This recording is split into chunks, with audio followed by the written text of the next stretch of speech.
dah tak tahan, Datuk. Saya nak dia rasa apa yang saya rasa. Tu dia! Ambil, nanti tabur dalam makanan. Tabur banyak-banyak. Bau dia memujarah.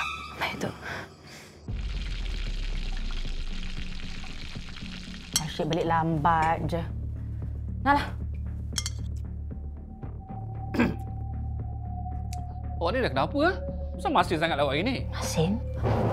Abang okey? Awak rasa? Ha? Nak saya call ambulans tak?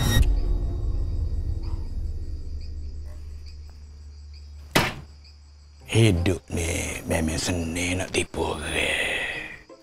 Garang pun jadi.